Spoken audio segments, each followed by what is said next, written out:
네, 우리 한국 사람들은 방금 목사님도 말씀하셨지만 쉬는 게 참 익숙하지 않은 나라인 것 같기도 합니다. 어떻게 보면 우리 어른들 정말 이 대한민국을 지금까지 만들기까지 근면과 성실, 딱 이 이름으로 대한민국을 표현할 수도 있는 나라였습니다. 새벽의 나라 혹은 네 마리의 용 중에 하나. 그래서 뭐 싱가포르, 홍콩, 대만, 그 다음에 한국도 거기 껴서 이렇게 막 성장하는 국가로서 이렇게 당당하게 우리가 국제사회에서 이제 어느덧 대한민국이라는 이름 자체가, 옛날에 해외여행 가셨을 때 이렇다고 합니다. 어느 나라예요? 그러면 한국. 그리고 딱 동양인 얼굴 보면 일본인입니까? 아니면 중국인입니까? 이렇게 딱 얘기했는데 이제는 한국인입니까? 먼저 물어본다.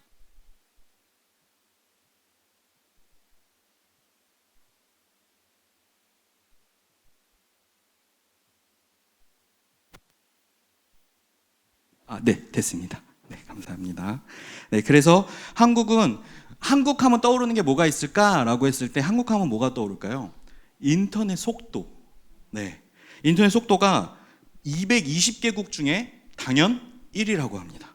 그래서 해외여행 나가면 느끼실 겁니다. 인터넷이 너무 답답해요. 막 깝깝스럽습니다. 그리고 와이파이 찾으러 다니느라고 이렇게 좀비처럼 막 찾으러 다니죠. 근데 우리나라는 어디든 와이파이도 되고, 그 다음에 5G 너무 좋습니다. 이렇게 빠름, 아주 당당한 국가입니다. 그런데 이런 빠름들, 그리고 치고 나가는 능력들, 이런 것들에 있는 반면에 어두운 면이 있다는 것이죠. 어두운 면이 항상 있었습니다. OECD 국가 중에 이런 선진국인데도 불구하고 청소년 자살률이 1위라고 합니다. 그리고 10만 명당 자살률 또한 1위고, OECD 국가 중 교통사고 사망률도 1위라고 합니다. 또한 이혼율도 1위, 노사관계도 57개 중에 56이라고 합니다. 이렇게 우리가 빠르고 근면하고 달려왔음에도 불구하고 우리가 분명히 놓치고 있다는 게 있는 것이죠. 왜 이런 문제가 생겼을까요? 왜 생겼을까요? 혹시 이런 경험 해봤을까요? 이렇게 계속 매일매일 가는 출근길, 이 출근길인데 어느 날 차가 막혔어요. 혹은 앞에서 사고가 나서 그 길이 조금 늦어졌습니다. 그런데 딱 주변을 봤는데 너무 어색한 거예요. 그랬을 때 여기 내가 다니던 길 맞아? 라는 생각이 들고, 혹은 내가 못 봤던 것들을 보면서 야, 참 내가 주변 것들을 놓치고 살았구나, 이런 생각들을 하게 됩니다. 그러면서 우리가 정말 주변에 대해서 다시 한번 생각하게 됩니다. 저희 할머님, 조모님께서 올해로 95세십니다. 그래서 저희 할머니의 기도로 제가 이곳까지 서 있게 되는 것 같은데, 저희 할머니께서 항상 하시는 기도가 있습니다. 우리 일곱 목사님은 머리 대고 우에 있고 앞서가게 해달라 라고 하시는 말씀입니다. 이 말씀은 사실 신명기 28장 13절에 하나님께서 이스라엘 백성에게 축복하는 말씀입니다. 신명기 28장 13절 말씀에 이렇게 써 있습니다. 여호와께서 너를 머리가 되고 꼬리가 되지 않게 하시며 위에만 있고 아래 있지 않게 하시리니 오직 너는 내가 오늘 내게 명령하는 내 하나님 여호와의 명령을 듣고 지켜 행하며 라고 합니다. 사실 이 말씀은 하나님께서 이스라엘을 축복하신 말씀이죠. 그런데 다시 살펴보겠습니다. 13절 후반부에 이렇게 나와 있습니다. 오직 너는 내가 오늘 내게 명령한 내 하나님 여호와의 명령을 듣고 지켜 행하며. 사실 저희 할머니께서 저가 머리 대고 위에 있고 앞서가게 하기 위한 기도를 하셨지만, 그 머리 있고 위에 있고 앞서가기 이전에 그것이 너가 되려면 하나님이 주신 계명을 지켜 행하는 것이 먼저가 된다는 것이죠. 근데 우리는 이 말씀을 앞에 거는 인용하는데 뒤에 것은 잘 놓치게 됩니다. 그랬을 때 사실은 무섭습니다. 이 계명을 지키지 않았을 때 하나님께서 또한 이스라엘 백성에게 너는 그렇다면 저주를 받게 될 것이다 라는 저주의 말씀도 신명기에 분명히 있다는 것이죠. 이건 양면의 것을 모두 가지고 있어야 됩니다. 우리 믿음의 선배님들은 이렇게 우리를 위해서 헌신하고 기도하면서 지금 한국의 교회를 만들었습니다. 그렇게 부흥과 전도, 저희 어머니가 어렸을 때 저희 기억에 어머니를 따라다니면 항상 전도했던, 구역 예배 드렸던, 철야 기도 가서 잤던 이런 기억이 있어요. 그래서 철야 기도 가서 개구리 잡고 막 이런, 어느 쪽짝 시기인지는 모르겠지만 그랬었던 기억이 있습니다. 그렇게 교회 생활이 너무 익숙했어요.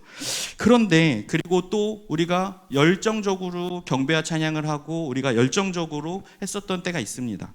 그런데 지금은 어떤가요? 지금 우리 교회들은 어떤가요? 이 모든 많은 것들을 놓치고 있는 것은 아닐까 생각이 듭니다. 그리고 많은 교인들이 교회를 떠나가고 있습니다. 사실 우리 교회만의 우리 한국만의 문제는 아닙니다. 미국에서 그리고 유럽에서 이미 이런 현상들이 일어났었고 그것이 이제 대한민국도 맞닥뜨려야 되는 현상이 됐다는 것이죠. 왜 우린 이렇게 열심히 했고 빠르게 달려왔는데 우리는 이런 상황에 맞닥뜨려야 됐을까요? 혹시 성경에서 우리가 뭔가 놓치고 있었던 것은 아닐까요? 우리가 다시 한번 봤으면 좋겠습니다.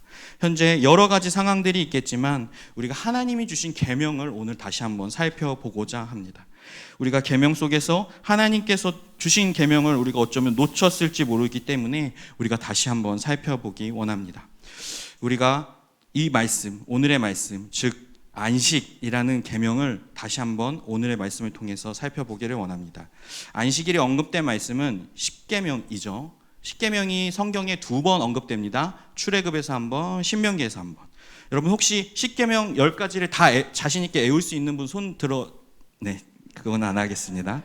네, 중에 있다면 네, 있습니다. 네, 십계명이 1번부터 네 번째 계명, 이건 뭐냐면 신계명, 그러니까 하나님과 인간의 관계를 나타내는 것이고요. 그리고 5번부터 10번까지는 10계명까지는 인간들 간의 관계를 얘기하고 있습니다. 우리가 대신계명은 너무 잘 알고 있죠. 나 외 다른 신을 섬기지 말라. 그리고 우상을 섬기지 말라. 그리고 너의 여호와의 이름을 망령되이 일컫지 말라. 그리고 마지막 네 번째가 뭐죠?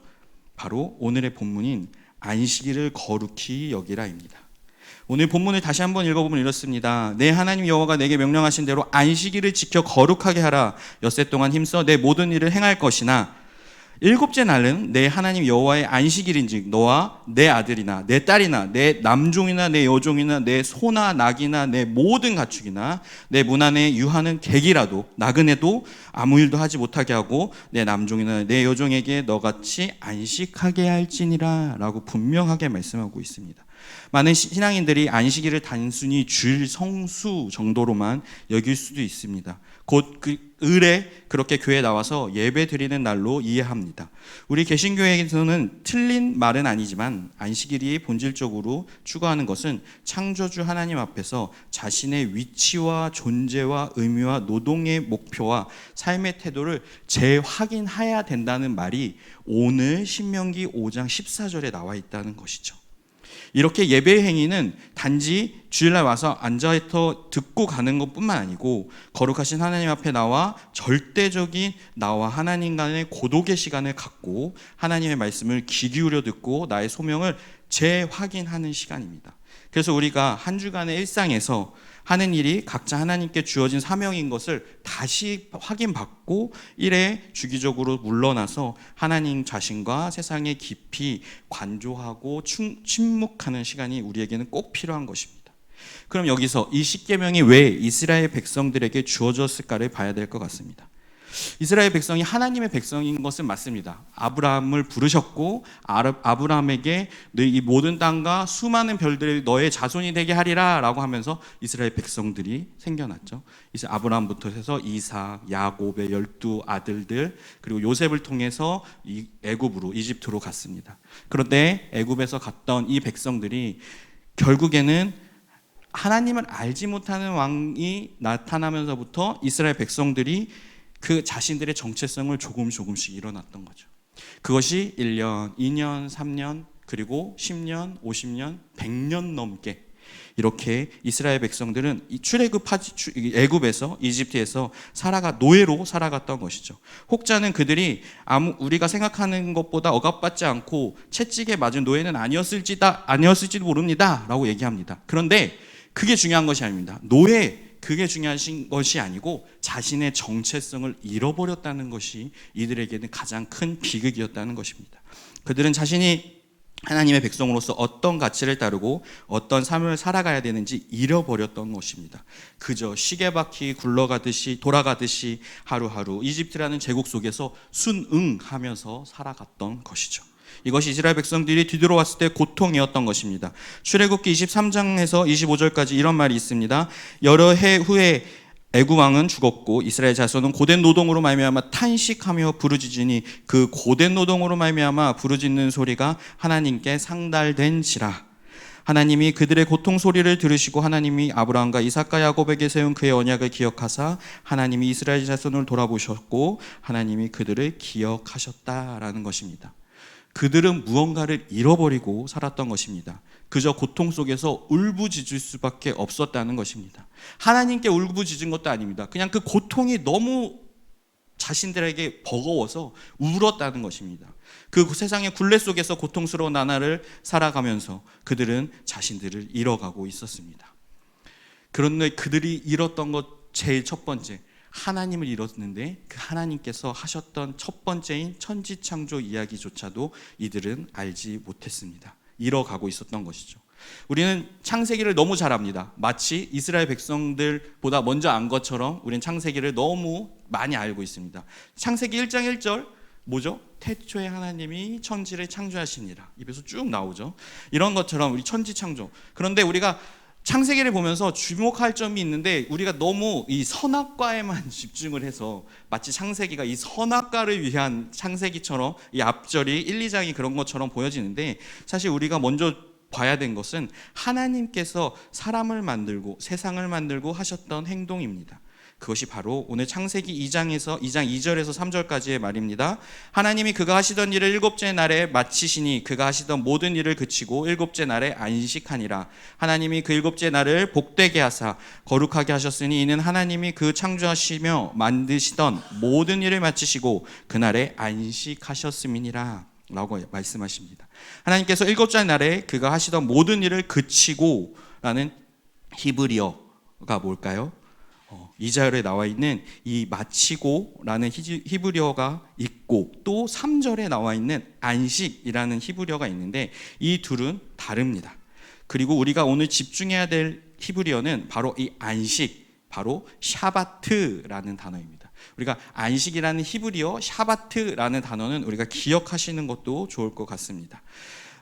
비슷한 우리말로는 멈추다 그리고 마치다 뭐 비슷한 말 같지만 성경에서는 이걸 굳이 구별을 하고 있다는 것이죠. 2절과 3절을 연속하여 해석하면 이렇습니다. 하나님이 창조하시던 모든 일을 끝내시고 멈추셨다. 샤바트 하셨다. 그렇다면 일을 끝내시고 멈추셨다는 것은 일상의 일을 멈추거나 완전히 끝나고 난 후 아무 일을 하지 않았다는 것이 아니고 안식일을 위한 다음의 행위인 멈춤이 있었다는 것이죠.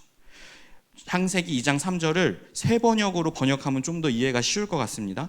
이랬날에 하나님이 창조하시던 모든 일에 손을 떼고 쉬셨으므로 하나님은 그날을 복되고 거룩하게 하셨다. 즉 모든 것을 멈추고 자신의 창조 세계를 둘러보는 행위를 하셨다는 것이에요. 하나님이 그냥 나는 이제 수고했으니까 쉬자 이게 아니고 멈추셨고 그 자리에서 자신이 첫째 날부터 여섯째 날까지 만드신 모든 것들을 둘러보셨다는 것입니다. 이 기념하고 거룩하게 멈추는 행위 자체가 히브리어 샤바트라는 단어입니다. 그렇다면 안식일에 이루어지는 멈추는 행위를 이스라엘 백성들은 지금도 지키고 있습니까? 네, 여전히 지키고 있습니다. 유대인들은 안식일에 바깥에 모든 일을 내려놓고 집안일을 돌봅니다. 이스라엘에 가면은 금요일 저녁에 다 문을 닫습니다. 막 그 유대인 중에 이게 뿔을 불면서 빨리 문 닫으세요 하면서 이렇게 뿔을 달고 이렇게 부르면서 다니고 있는 분들이 있죠. 그러면 금요일 저녁부터 토요일 저녁까지 이들이 그럼 안식일에 뭘 할까요? 바로 테이블에 둘러앉아 가족들과 먹고 마시며 서로 이야기를 나누는 것입니다. 가족끼리 그동안 못 나눴던 일주일 동안 바빴던 것이 이 안식일에 서로 둘러앉아서 서로 축복하는 것이죠. 그리고 회당을 찾아서 예배하고 그리고 중요한 토라 하나님께서 주셨던 모세오경을 읽으면서 공동체가 하나님의 날을 복되고 거룩하게 지내기 위해 노력합니다. 그 시간이 서로 주변을 둘러보는 시간입니다.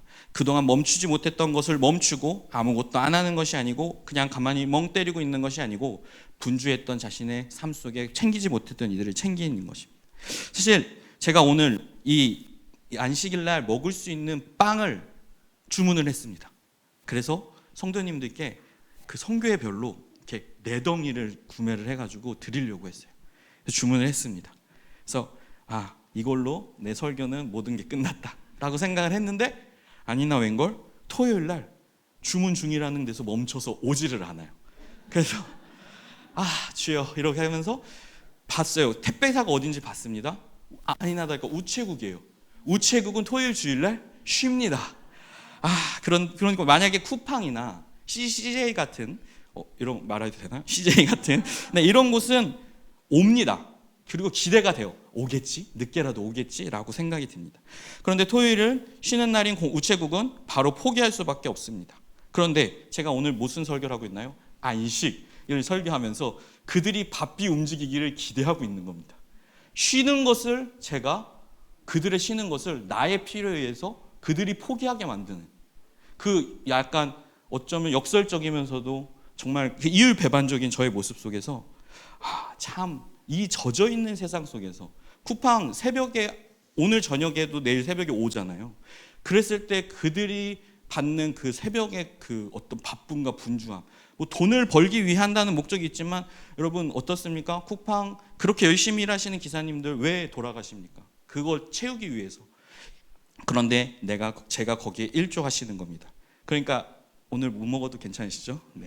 제가 다음 주 월요일날 받아서 냉동에 넣어놨다가 맛보게 해드리겠습니다. 네, 그렇습니다. 이런 편리한 세상 속에 이집트에 살았던 이스라엘 백성들도 자신들이 안식해야 된다는 것을 잊어버렸죠. 사실 몰랐죠. 왜냐하면 이들이 하나님을 다시 만나기 전에 그들은 몰랐습니다. 출애굽기 1장 13절에 이렇게 나와 있습니다. 이스라엘 자손에게 이를 엄하게 시켜 어려운 노동으로 그들의 생활을 괴롭게 하니 곧 흙 이기기와 벽돌 굽기와 농사의 여러 가지 일로 이집트의 바로가 이스라엘 백성들을 착취하기 시작한 겁니다. 여러분 노동하면 무슨 느낌이 듭니까? 노동이라는 단어 자체가 우리나라 말로 이게 해석하면 한문으로 사전적 의미를 봐도 긍정적일 것 같지 않습니다. 에슬로 힘들 노자에 움직일 동자입니다. 숨 멈추지 않고 쉴 새 없이 움직이다입니다. 그럼 성경에서는 노동에 대해서 어떻게 말하고 있을까요? 히브리어 원어인 노동은 창세기 말씀에 먼저 나와 있습니다. 창세기 2장 5절에 이렇게 나와 있습니다. 여호와 하나님이 땅에 비를 내리지 아니하셨고 땅을 갈 사람도 없으므로 들에는 초목이 아직 없었고 밭에는 채소가 나지 않았으며 여기서 땅을 갈다라는 히브리어 아보다라는 단어가 노동입니다. 그리고 창세기 2장 15절 말씀에 이렇게 나옵니다. 여호와 하나님이 그 사람을 이끌어낸 에덴 동산에서 두어 그것을 경작하게 하시고 여기서 경작 역시 아보다 노동입니다. 이 노동의 의미가 성경에서 창세기 앞에 나오는 그 노동은 매우 하나님께서 권장하셨고 하게 만드셨다는 것이죠. 신학자 손봉희 교수님은 이렇게 말합니다. 인간의 타락 전에 노동은 노동이 아닌 희동이었다. 희동, 기쁠 희. 그러니까 기쁘게 움직이는 일이었다는 것이죠. 이렇게 해석합니다. 하나님께서 주신 창조 세계를 자원 삼아 인간의 창의력으로 보존하고 보호하고 다스리고 둘러보라는 것이었습니다. 즉 노동은 본래 인간에게 주신 하나님의 축복입니다. 제가 노동이라는 것을 미화시키고 싶어서 하는 말이 아닙니다. 이 노동이라는 가치가 원래는 하나님께서 주셨다는 것을 여러분과 공유하고 싶었습니다. 앞에서 얘기했듯이 이 노동이 완성되고 예배되는 것이 바로 안식이라는 것이죠. 여러분 그리고 또 이 노동의 다른 말, 그러니까 이게 명사로서 아보다지만 이게 동사로 바뀌면 뭐가 되는지 아십니까? 바로 아바드, 다시 말해 예배가 됩니다. 노동은 예배요, 예배는 노동이 되는 것입니다. 그렇기 때문에 하나님께서는 이 예배의 가치, 섬기는 가치, 노동의 가치를 귀하게 여겼다는 것이죠. 그런데 이것이 완성되기 위해서는 필요한 것이 꼭 안식이라는 것입니다. 이 샤바트가 있을 때, 이 안식이 있을 때, 이 휴식이 있을 때 진정한 기쁨을 누리는 것이죠. 우리가 징그럽게 놀면, 푹 쉬면 뭘 하고 싶습니까? 일자리를 찾고 놀고 싶습니다. 놀고 싶은 게 아니죠. 일하고 싶습니다. 왜 일하고 싶죠? 자신의 가치에서 좀 더 생산적인 능력이 이게 인간이 가지고 있는 하나님께 주신 축복이라는 것이죠. 그렇지만 그 일도 쉼이 있어야 가능합니다. 놀랍게도 10계명 중 가장 자세한 설명 있는 것.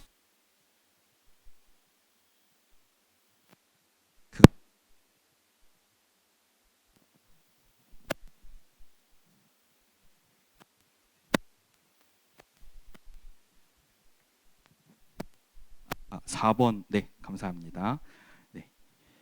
그래서 이 말씀을 통해서 하나님께서 십계명에서 가장 열심히 설명하고 계신 것이죠. 신명기 5장에서 가장 중요한 계명입니다. 하나님과 인간의 계명을 넘어가는 연결고리로서 이 안식은 중요하다는 것이죠. 신명기 6장 6절에 그래서 하나님은 이렇게 말씀하십니다.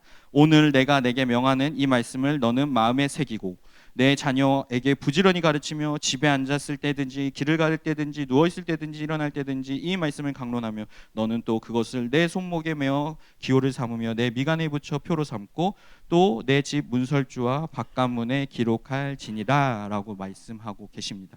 이렇게 하나님께서는 이 안식의 가치, 계명이죠. 이 계명을 너희 몸에 새겨라 라고 이야기하고 있는 것이죠. 하나님께서는 그렇게 이스라엘 백성들에게 40년 동안 이 가치를 설명하면서 나아가고 있습니다. 그들이 마주해야 될 세상, 그러니까 이제 애굽의 이집트의 노동으로부터 나와서 하나님께서 너는 나의 백성이 되고 나는 너희의 하나님이 되고 온 열방 가운데 대사장의 나라가 되리라 라고 말씀하셨던 그 말씀을 40년 동안 훈련한 거예요. 근데 왜 훈련했을까요? 이걸 왜 훈련했냐면 바로 들어갈 땅, 그러니까 새로 들어갈 땅이 만만치가 않았다는 것이죠. 그 땅이 결코 쉬운 땅이 아니었다는 것이죠. 약속의 땅이지만 그곳 땅에서 살아갈 너희들은 분명 현혹되고 너희들의 가치가 무너질 수도 있을 거라는 것입니다. 아니나 다를까 이스라엘 백성들의 12정탐꾼이 땅을 보고 와서 했던 그 설명 중 이스라엘 백성에게 했던 설명 중은 이렇습니다. 민수기 13장 32절입니다. 이스라엘 자손 앞에서 그 정탐한 땅을 약평하여 이르되 우리가 두루 다니며 정탐한 땅은 그 거주민을 삼키는 땅이요 거기서 본 모든 백성은 신장이 장대한 자들이며 거기서 네피림 후손인 아낙 자손의 거인들을 보았나니 우리는 스스로 보기에도 메뚜기 같으니 그들이 보기에도 그와 같았느니라. 온 회중이 소리 높여 부르짖으며 백성이 밤새도록 통곡하였더라. 이들은 이미 하나님께서 자신들에게 가르쳐줬던 그 가치들, 그런 것들을 그 땅에 들어가기도 전에 이미 부정적으로 봤다는 것이죠.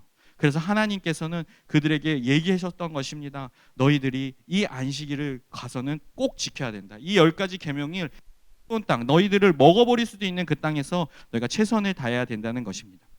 그들이 마주해야 할 세상은 이러했습니다. 한 철학자가 이렇게 말했습니다. 자본주의 사회의 소외 문제를 탁월하게 분석한 이 철학자는 후기 청교도들, 그러니까 우리의 선배들이 되는 믿음의 조상들은 돈을 버는 부르주아적 생활 양식을 경건한 신앙의 증거로 생각했는데 그들의 금검 절약으로 자본이 축적해 빠른 산업화가 가져왔다는 건 사실이다. 베버는 또 이들이 신앙인을 위해 열심히 일해서 돈을 버는 일에는 성공했지만 노동의 착취와 소외 등의 문제를 책임지지 않아 자본주의 사회가 병들었다고 지적합니다. 그러니까 다시 말해서 열심히 일했지만 그들의 일에 동원된 가난한 자들, 노동자들의 희생에는 관심을 갖지 못했다는 것입니다. 가난한 노동자들에게 청교도 후예들은 폭압적이고 애국가 같이 오히려 대했다는 것이죠. 중단하지 않고 앞만 보고 달리며 하나님의 가치를 잃었다는 것입니다. 그랬듯 분명 하나님께서는 이스라엘 백성에게 막닥뜨릴 세상에서 어떻게 행동할 줄 아셨기 때문에 분명히 시내상에서 이렇게 말씀하셨습니다. 레위기 25장 1절입니다. 여호와께서 시내산에서 모세에게 말씀하여 이르시되 이스라엘 자손에게 말하여 이르라 너희는 내가 내게 준 땅에 들어간 후에 그 땅으로 여호와 앞에 안식하게 하라. 너는 6년 동안 그 밭에 파종하며 6년 동안 그 포도원을 가꾸고 그 소출을 가둘 것이나 7째 해에는 그 땅이 쉬어 안식하게 할지니 여호와께 대한 안식이라. 너는 그 밭에 파종하거나 포도원을 가꾸지 말며 내가 거둔 후에 자라난 것을 거두지 말고 가꾸지 아니한 포도나무가 맺은 열매를 거두지 말라. 이는 땅의 안식년이라 하고 25장 10절에 이렇게 말씀하십니다. 너희는 50년째 해를 거룩하게 하여 그 땅에 있는 모든 주민을 위하여 자유를 공포하라. 이 해는 너희에게 희년이니 너희는 각각 자기의 소유지로 돌아가며 각각 자기의 가족에게 돌아갈지어다 라고 하면서 이스라엘 백성에게 가나안 땅에 들어가기 전에 너희는 가나안 땅에 들어가잖아? 그럼 꼭 이렇게 해야 돼? 라고 말씀하시는 겁니다. 이스라엘 백성이 이 꿈 같은 희년의 선포를 가슴에 품고 들어갔습니다. 하나님은 이스라엘 백성에게 진정한 하나님의 정의를 말씀해 주고 계십니다. 자기가 하는 일의 의미와 목적을 신앙 안에서 성찰하기 위해 주기적으로 일을 중단하고 멈춰 라고 얘기하고 있습니다. 이럴 때 우리의 일은 이웃을 진정으로 사랑하고 창조 세계를 돌아보는 일이 되며 하나님께 영광을 돌릴 수 있게 되는 것입니다.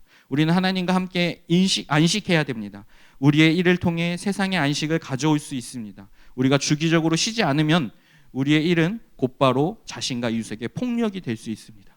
우리가 일에 치여서, 우리가 삶에 치여서, 우리가 혹은 이 신앙의 반복됨에 치여서 우리가 리프레시하지 않는다면 여러분 일을 계속 해보십시오. 짜증이 나죠. 힘이 나죠. 그럼 그것이 누구에게 갑니까? 내 바로 옆에 있는 사람에게 가죠. 이웃에게 향하죠. 그것은 폭력이 됩니다. 그리고 그것은 결국 이 관계들을 모두 무너뜨리게 됩니다. 우리가 안식해야 우리와 함께 일하는 사람에게 넉넉한 안식을 선물할 수 있습니다. 우리가 안식해야 자연도 우리와 함께 하나님의 복을 누릴 수 있는 것입니다. 이를 중단하고 안식해야 우리의 탐욕을 억제하고 이웃을 섬길 수 있게 됩니다. 지금은 산업혁명 이후 100년 동안 지구의 역사, 지구가 만들어지고 있었던 역사 동안 가장 빠르게 파괴되고 있는 지구의 모습이라고 합니다. 그러니까 지구가 예를 들어서 46억 년이에요. 46억 년인데 지금 인류가 진작 이 지구를 파괴하는 속도는 100년 동안 46억 동안 지구가 망가진 속도보다 이 100년 안팎으로 지구가 파괴되는 속도가 더 빨라진다는 것이죠. 그러니까 어마어마한 속도로 인간은 지구를 지금 파괴하고 있는 것인데 그것은 빠르고 계속해서 앞으로 나가고 쉬지 않는 것이죠. 땅도 휴지기가 필요한데 휴지기 없이 계속 돌리는 겁니다. 그럼 땅은 지력을 잃게 되죠. 그렇듯 우리가 여기서 영상 하나를 봤으면 좋겠는데요.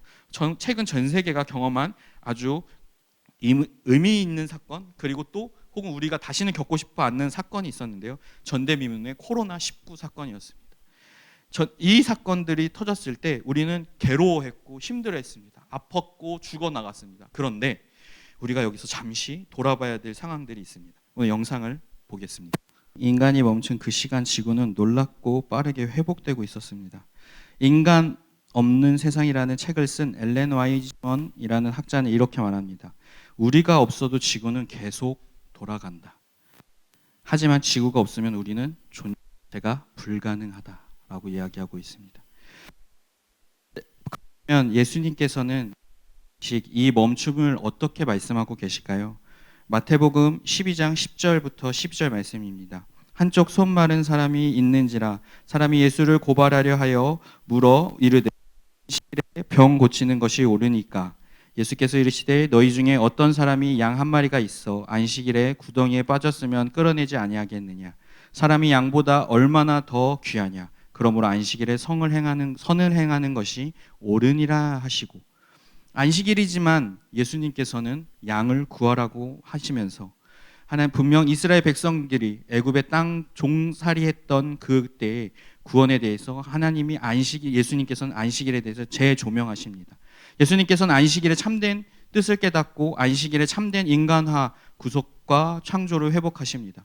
그러므로 안식일에는 하나님의 창조를 기억하고 그 완성을 바라보고 안식일에는 출애굽 구속을 기억하고 하나님 나라에서 영광을 바라봐야 하는 것이 안식일이라고 얘기하시는 것입니다. 오늘 이 피폐한 세상에서 결국 우리는 멈추지 못했습니다.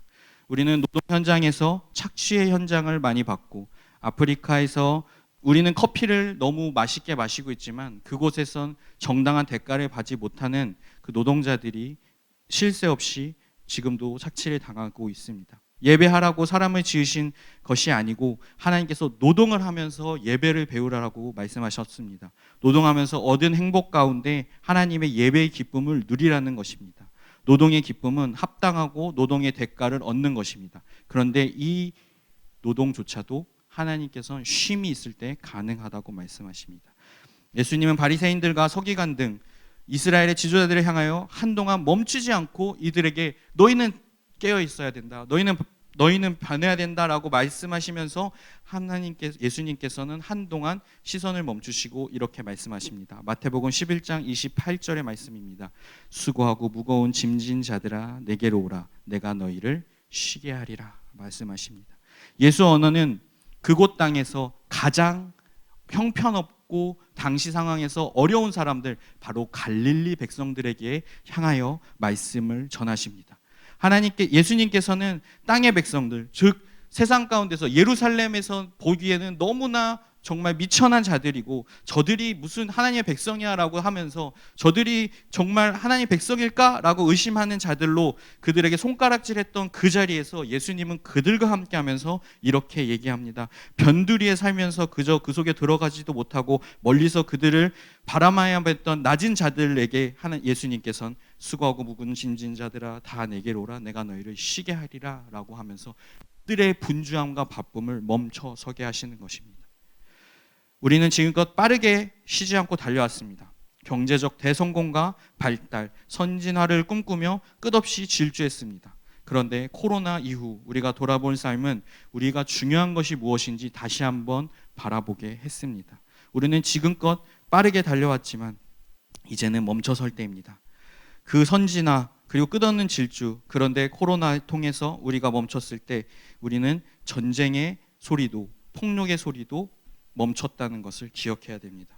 그렇다고 코로나가 다시 와야 된다는 말은 아닙니다. 이제는 우리가 경험했으니 우리가 스스로 의지적으로 멈췄을 때 세상 가운데서 우리가 쉼을 가진 자들로서 이야기할 수 있는 것입니다. 여러분, 쉼을 가지면 여유가 생깁니다.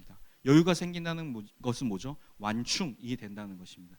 우리가 세상의 분주한 가운데 그리스도인은 완충지대가 되어야 됩니다. 쉼을 가진 자들이야말로 완충지대가 될 수 있습니다. 세상과 같이 빠르게 태엽에 같이 걸어서 돌아간다면 우리도 그들처럼 그들의 폭력이 우리한테는 너무 자연스러운 것처럼 굴러갈 수 있습니다. 하지만 이제는 우리가 멈췄을 때 그들에게 완충지대가 되고 그 땅에서 안전히 거할 수 있는 처소, 교회가 될 수 있는 것입니다. 그렇게 하나님의 백성이 다시 안식일을 지킨다면 우리는 더욱더 하나님께서 말씀하셨던 희년의 꿈을 꿀 수 있는 것입니다. 경제적 불의에 의해 억압당하는 자들을 해방시킬 수 있고 빛을 탕감하고 땅을 회복하며 그리하여 평화를 세울 수 있는 그리스도인들이 될 수 있다는 것입니다. 세상에서 정의를 지키고 평화를 지키는 가운데서 안식은 또한 우리의 현실입니다. 우리 다 같이 찬양하며 우리 오늘 말씀을 다시 한번 묵상하겠습니다.